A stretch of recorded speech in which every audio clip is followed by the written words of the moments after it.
Cheney Cowles, everyone. Could we be welcome him to the stage? Thank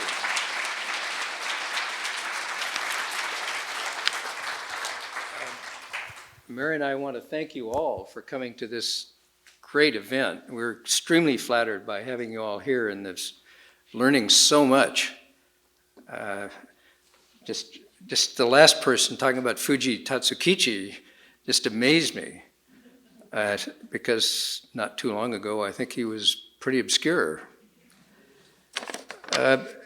We owe special thanks to Mary Beth, who thought of this exhibit, selected things from our collection, which has gotten pretty big, and thought of a theme, and with her staff did this wonderful layout and labeling. I particularly like the fact that the things aren't too crowded together, and you can go through at a leisurely pace and maybe pick out a few things and look at them for a while. These paintings, I think, many of them lend themselves to some extended viewing. We want to thank especially two people, one of whom's here, Michio Morioka, who has been all important in keeping Mary and me organized and cataloging our collection bilingually and having it numbered, so I hope in the future it'll be very easily available to people who'd want to do work on it. And the second, of course, is Dr. Paul Berry, who injured his knee badly and couldn't come here. He's been all important to us in finding things and to a degree guiding our collecting activities. Initially, I think when I first met him in Japan, I'd thought of only collecting material from the 18th century earlier. But I was shown things that were later, all the way into the 20th century, and just couldn't resist. So it's wonderful that we have this group of things that go from very early periods into the post-war period. The catalog is not going to be out right away. And I thought maybe I'd mention a little bit about the collection's history then. As you all may know, I ran a gallery for 40 years, but starting in late 75. But in 1999, myself and a group of people from the Seattle Art Museum's Asian Art Council went to Japan with Bill Rathbun, who was then the curator of Japanese art, and we visited, among other places, Kyoto. And their dealers, I think Paul had persuaded to show little mini exhibits to us. And I bought a painting in calligraphy by Otagaki Rengetsu, which is the first thing if you go into the gallery in a certain direction on view. And I wasn't too knowledgeable about her actually at the time. And she's gradually become much better known, and there are now exhibits and English language catalogs of her work, which is very gratifying.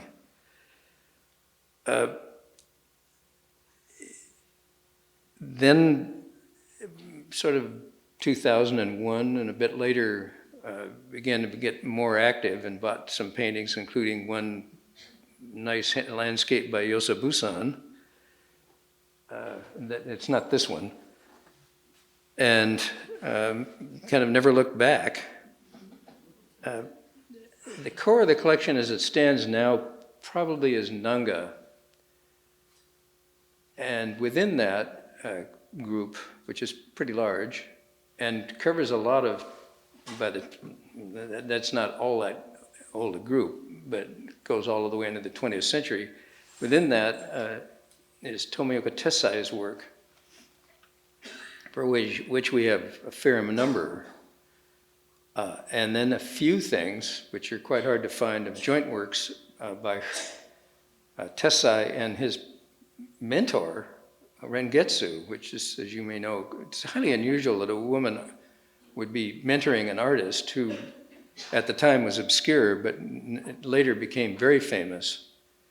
It's maybe a bit of a cliche to say he's the last great Nanga painter, but he certainly was a great one.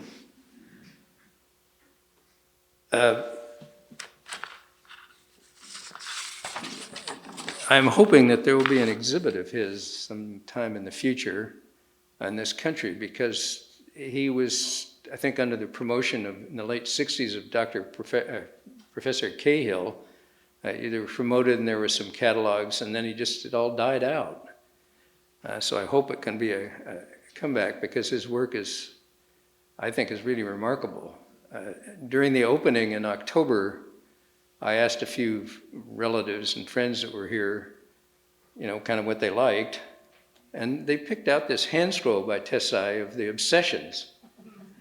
Now, that's interesting, because his style is a little rough for some people, and the subject is not something that somebody that hasn't studied art history at all, they wouldn't know about. But they liked it. There's a certain appeal of his work, perhaps I hope to everybody. Also, I might add that we've brought into the United States some works of art by artists who are not well known. One of them, Kusunoki Keishu, and then Fuji Tatsukichi, who seems to be catching on. The first thing I ever bought by him, again, I didn't know a clue who he was, but I just liked the picture. I might say also at this point, we're going to be giving away this collection, the whole thing. I can't really say to which museums other than Portland, because Portland has accepted the first group for this year, and we expect to be giving 4 more years' worth. So please come and visit again, because there'll be quite a bit more to view. I'm sorry I can't tell you about the other ones, but the kind of negotiations haven't been quite finished. Thank you. Oh, well, if you have any questions, feel free. Don't ask me what's my favorite painting or why we collect Japanese paintings, because Mary Burke once was asked that, and she said, that's not a question you really should, that's not something that should be investigated. Okay, well.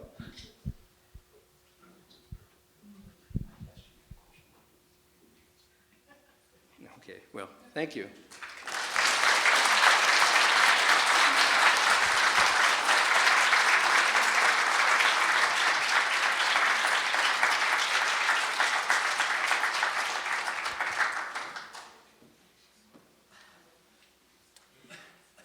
We were hesitant to say something about the gift, but in fact, our collections committee has enthusiastically and unanimously approved a gift this year of 20 paintings and 2 works of ceramics. We will be making a formal announcement of which pieces in the near future, but as you can guess from the quality of the works on view, they will have a transformative impact on the collection here. And one of the reasons we wanted very much to invite graduate students to participate today is we want you to know that we want Portland to be a place that will welcome you and welcome your study on this work into the future. So the concluding remarks are simply to say thank you once again to the Cowles. Thank you once again to all my colleagues, to all the speakers who've spent so much time in sharing the long road here doing research on the collection. Thank you again for coming.